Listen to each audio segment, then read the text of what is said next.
Alright, in this video, I'm going to go over the transformations and some of the characteristics of exponential functions. Before we begin, go ahead and pause the video right now and copy down these notes. Welcome back!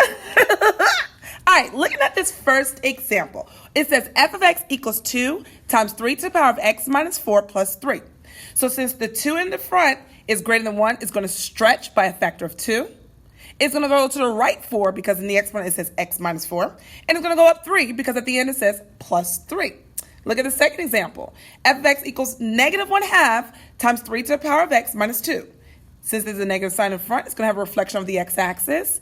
And since that coefficient is 1/2, it's going to shrink because that's less than 1. And it's not going to go left or right because there's nothing else in the exponent with the x. So we're going to look at the last number, which is minus 2, which means it's going to go down 2 units. All right, now let's talk about the characteristics. Go ahead and pause the video and copy this down. Welcome back. All right, looking at this first example. F of x equals 2 times 3 to the power of x minus 4 plus 3. My domain is always going to be negative infinity to positive infinity for exponential functions.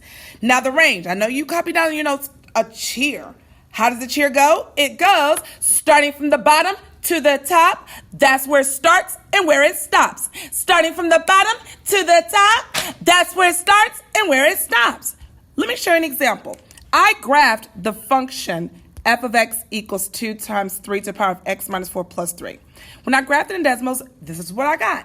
So to find my range, I'm going to look at the bottom of the graph.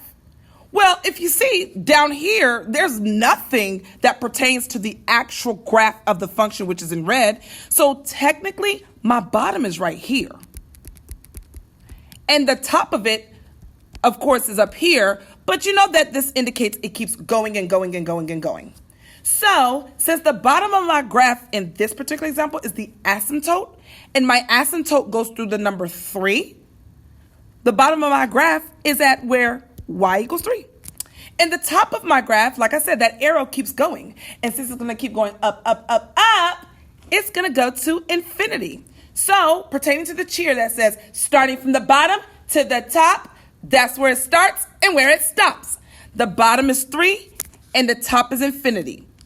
So my range goes from 3 to infinity.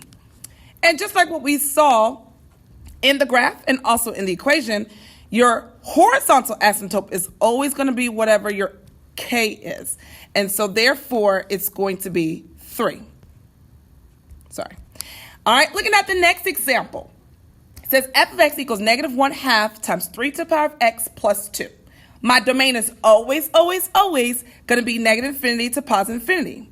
Now the range, it depends. Go ahead and graph this function in decimals.